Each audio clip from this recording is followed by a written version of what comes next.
Hey guys, welcome back to Date Night with Jesus. It's me and Andy. Good to be with you all on this date night. Yay.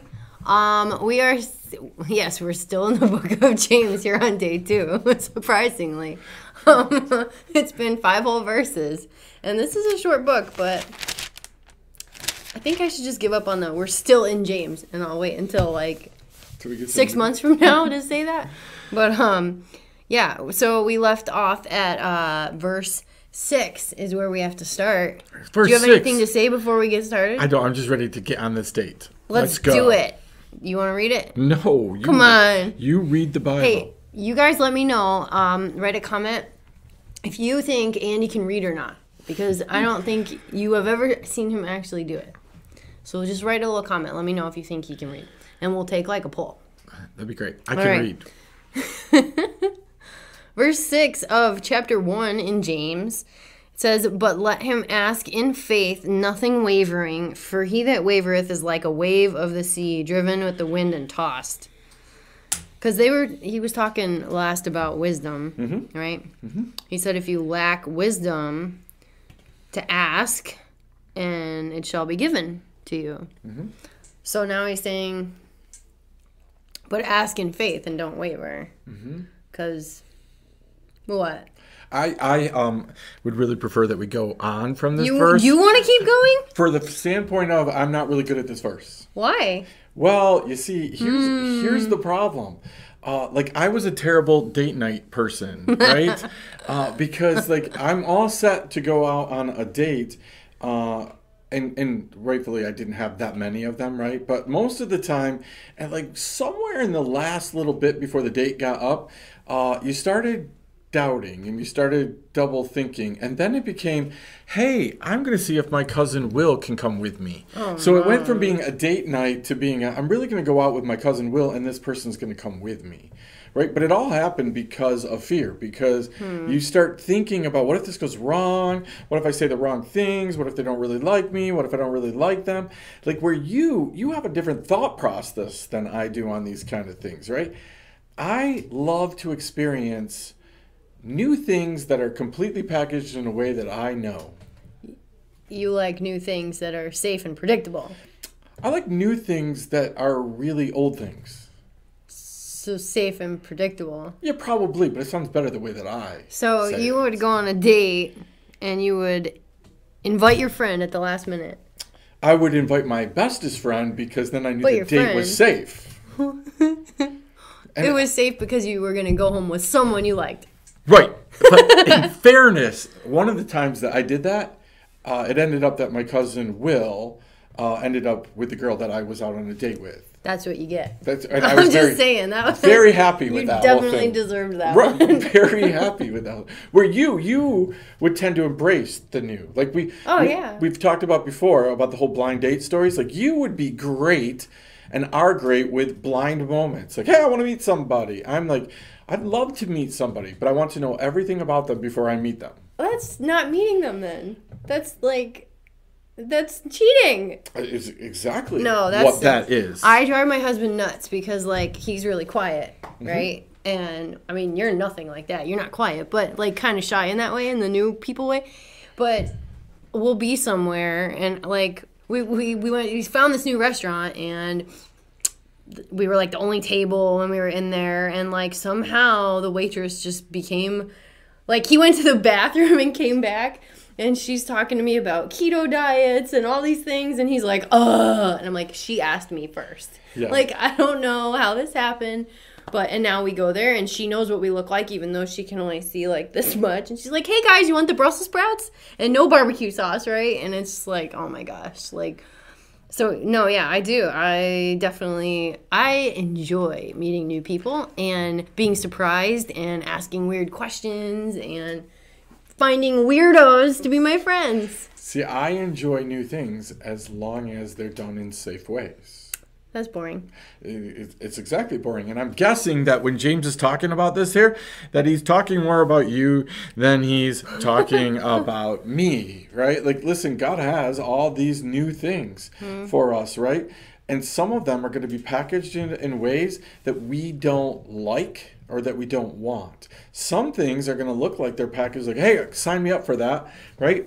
I want that. Like, for instance, if I went to your restaurant and I looked at a plate of what you call Brussels sprouts, right? And I looked at it and I thought, oh, wow, man, that looks really great. I would order it. And you would be smiling the entire time because you know it's Brussels sprouts. And I would get there and the lady would be, hey, here's your Brussels sprouts. And I would be, no, I didn't order Brussels sprouts. I don't want anything to do with Brussels sprouts, right? But they're so good. Sometimes things are packaged in a way that we think we might want them. And then we get them and we realize, yeah, those are the things I like least in life, Brussels sprouts. So does the way that you are do the next couple verses scare you? Why? I was just got done telling you I'd like to skip. You got I the think, section. But this is a date I don't want to be on. oh well, that's what happens. What does it say next, guys? It says, "For let not that man think that he shall receive anything of the Lord. A double-minded man is unstable in all of his ways." Yeah, makes you wonder why and how I could be a pastor, huh? Oh my gosh. Listen, Truth bomb. The Bible.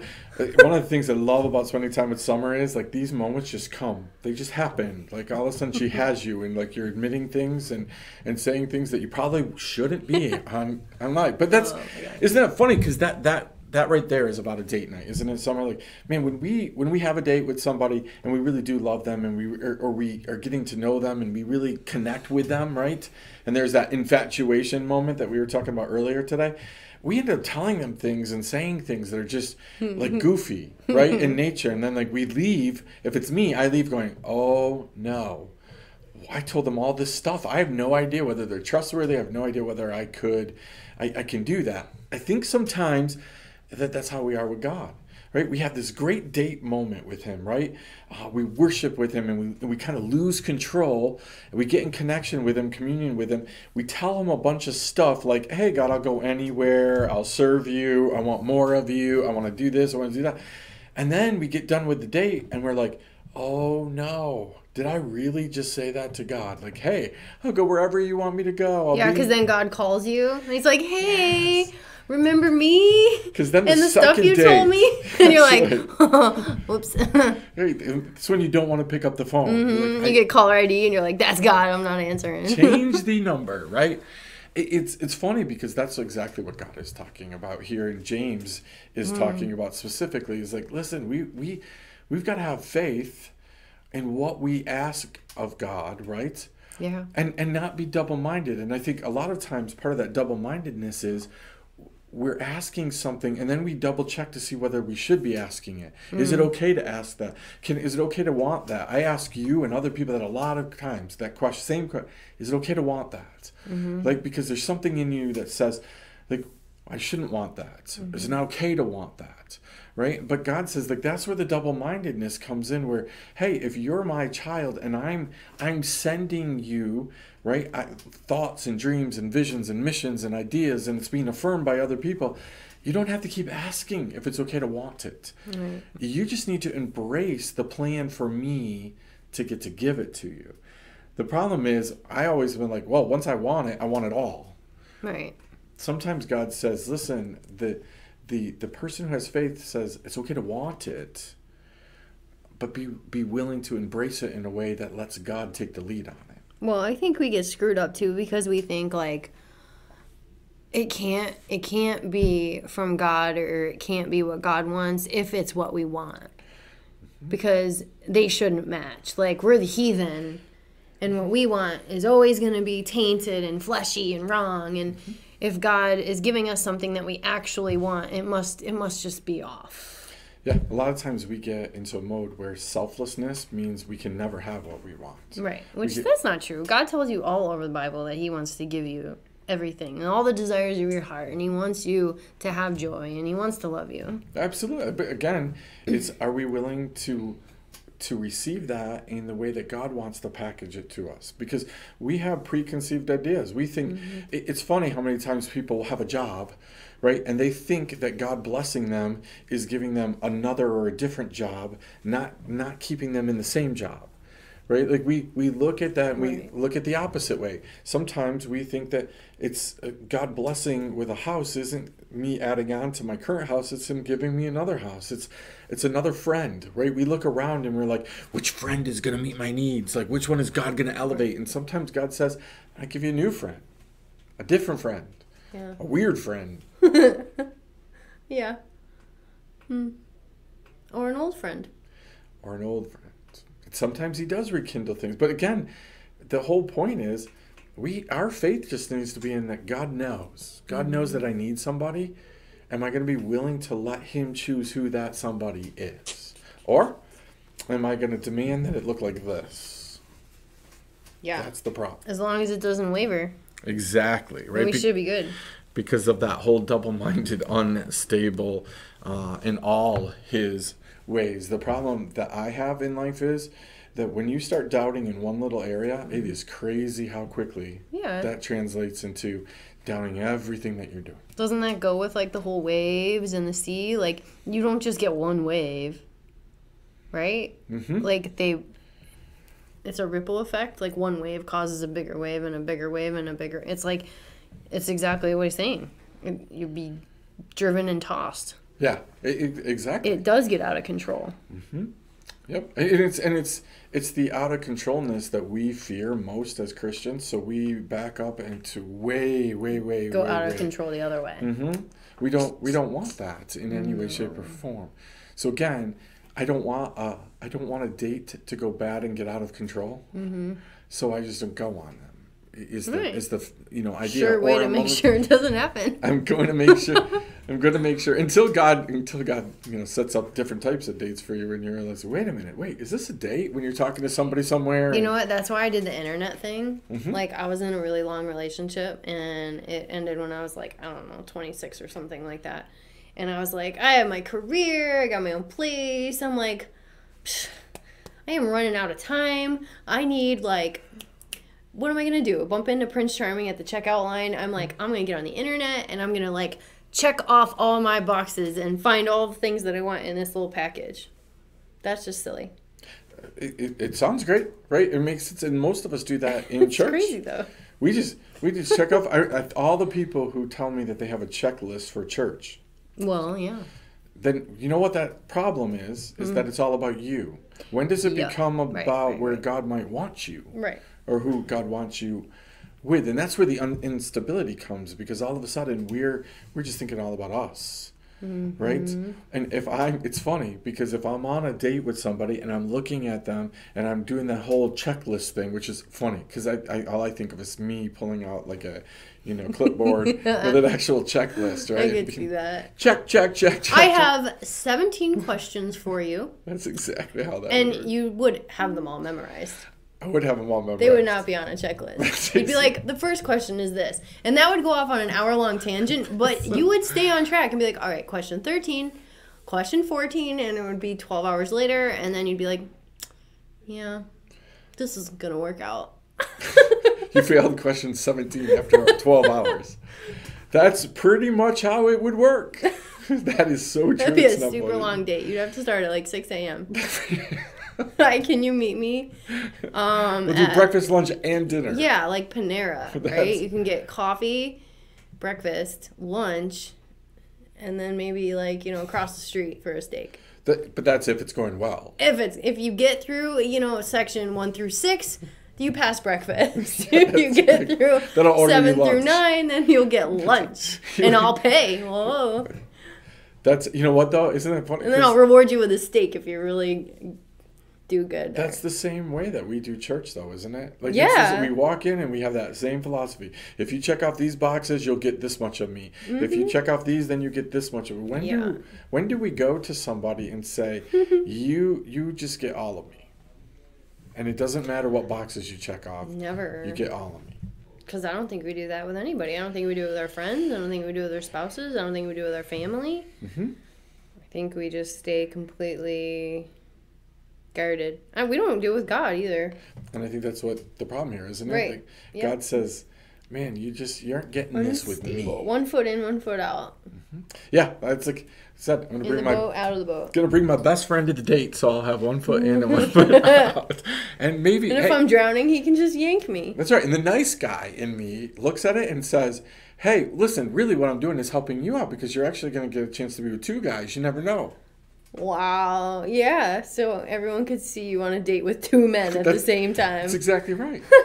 You just Yeah, have to that helps decide. every girl out. Hey, there's a whole dating game based on that whole show, right? Oh That my whole gosh. thing. Yeah, that would be fun. I would do that. You would do it. I would I hate would it. totally do it. I would not do it. So, All right. What's next? so we're on to 9. Whoa.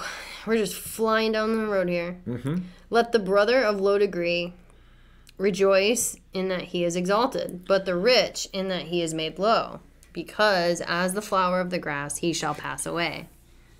You want to keep going, or you want to talk about that? I would love to talk. Actually, I'd love to preach a whole sermon on that Oh, whole okay, perspective go thing, ahead. which is not a date night thing, which I probably may have or have not done before on a date night. My poor wife. Like, we look at this thing right here, and what a great perspective, isn't it? Mm-hmm. Because almost everything we do, even in the world of dating, Mm-hmm. we sit across from Jesus, and we're really trying to figure out who he is and where he is and how he matches up with our plan. Mm-hmm. You know, and again, we often we sell people and we get them because we tell people things that aren't really us. They're not really true. Right. And the perception that people get. So one of the unique things that you and I have is that you came to the church, right? Got to see me as a pastor, got to see me in that like hands-off approach thing. Mm-hmm. And then started saying like, hey, I'd really like to help out. I'd really like to do this. And then, hey, I'd really like to be a pastor, right? So it was a process that went that way. But what you've gotten a chance to do is get to know me and other people who are down here and be like, hey, you know, the guy who's up on the front, he's got a few problems, right? I've never said that. It's not exactly the way that they're selling it to us, right? And so I think that what James is saying here is like, as we perceive people, as we interact with people, as we do life together, we need to be really careful how we perceive ourselves, but then how we also perceive other people. Yeah, it's right? like that leveling, you know, it's always like, we're always, like, you're supposed to be like this, and then we're always like, and you gotta, like, you gotta balance it out and be humble, like you always say, right? And it's like the Romans 12, like, you know, not having, you know, too highly or lowly an opinion of yourself and being sober in your mind and knowing who you are in God and not, like, the stuff here is pointless. Mm-hmm. The riches here, the accomplishments here, how many degrees you have, like, it's all stupid. Mm-hmm. Doesn't mean anything. So we have to, not let that influence us. Yeah, it's all going to pass away, is what God says. And I think it's funny because, you know, there's moments where God calls people mighty warriors. Mm-hmm. And there's times where God seems to completely pass over, like all of David's brothers. Right. Like all of the good-looking ones, Right. all the scruffy ones, all of the ones that God should have chosen. And then he goes to the little shepherd boy. Yeah, on purpose. Right, who has a heart after him. And God says, yeah, I'll take that one. Mm-hmm.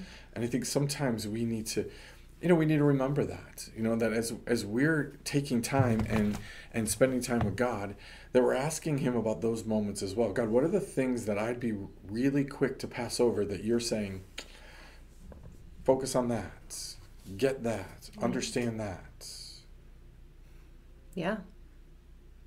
I like it. It's fantastic. Anything that you like, I'm going to take as good. Good. Good deal. The last verse is kind of, well, it's not the last, but in this little section. For the sun is no sooner risen with a burning heat, but it withers the grass, and the flower thereof falleth, and the grace of the fashion of it perishes. So also shall the rich man fade away in his ways.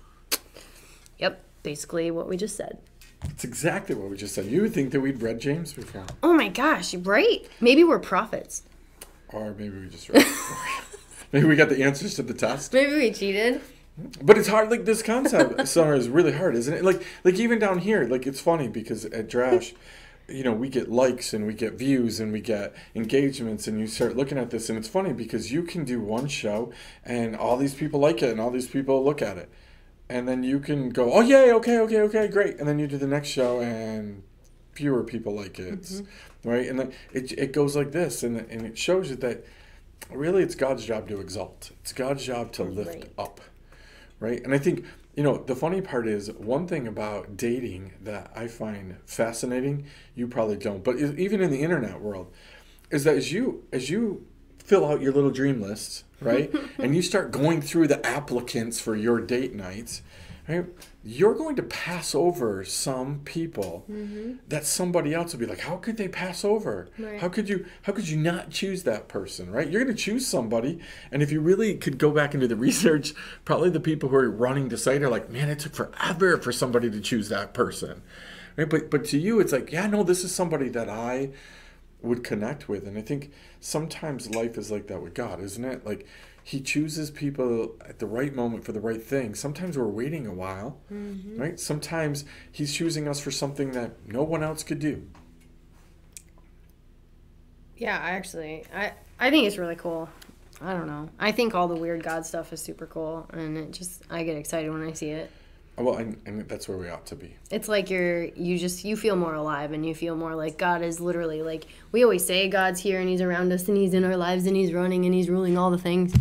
But like when you actually see his fingers in your life, it's really cool. So here's just a little truth. Summer, she could have a dream date. I think it would be to find her way to the island of misfit toys and just spend some time with all of them and love on them and protect them, and that's what she would like to do in life all the time, right? Find the people that other people have said, yeah, no, move along, and you say, no, I want to take care of these people. Add some dogs too. I'd be super happy. Fantastic. Oh my gosh. Yes, you're right. I love misfits because I'm a misfit. Total misfit. What James is telling us is that we all are. Right. So get used to it. You want to keep going? No. No? I want these people to have a break from date night number 2. Okay. I don't know why they would want that. I mean, I just want to stay here all night long and just keep listening to us. You know what? It will be true. We can probably do that.